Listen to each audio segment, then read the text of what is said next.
নেইমারের প্রত্যাবর্তনকে উৎসবে পরিণত করেছে সান্তোস। ব্রাজিলিয়ান ক্লাবটি আয়োজনে কোনো কমতি রাখেনি। শুক্রবার রাতে সান্তোসের মাঠ ভিলা বেলমিরোতে রাজকীয় অনুষ্ঠান করে বরণ করে নেওয়া হয় রাজপুত্রকে। নেইমারের ফেরা নিয়ে সান্তোসের স্লোগান ছিল দি প্রিন্স ইজ ব্যাক। যে ক্লাব থেকে বিশ্বের কাছে নিজেকে পরিচিত করেছিলেন নেইমার, সেখানেই ফিরে এলেন ক্যারিয়ারের টালমাতাল সময়ে। তাকে বরণ করে নেওয়ার সময় আবেগ সামলাতে পারেননি নেইমার।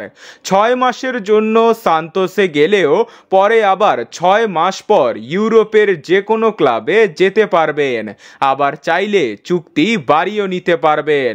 সবচেয়ে খুশির খবর হলো যে মার্চে ব্রাজিল দলে ফেরার আগে তিনি সান্তোসের হয়ে 9টি ম্যাচ খেলবেন।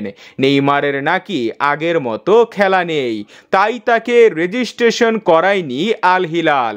তবে এমনটা মোটেও মনে করেন না দরিবাল জুনিয়র। তার বিশ্বাস নেইমার ফিরবে। সম্ভবত 6 তারিখ বোতাফোগোর বিপক্ষে ম্যাচ দিয়ে নতুন পথ চলা শুরু করবে নেইমার। অভিষেক ম্যাচেই তার জার্সি নম্বর হবে 10। সান্তোসের হয়ে সকল ম্যাচ ইউটিউব অথবা এশিয়ান কোনো টিভি চ্যানেলে দেখতে পারবেন না। তার জন্য আপনাকে স্ক্রিনে লেখা 2টি অ্যাপসের মধ্যে যে কোনো একটি ডাউনলোড করতে হবে। তাহলেই সান্তোসে নেইমারের সকল খেলা দেখতে পারবেন।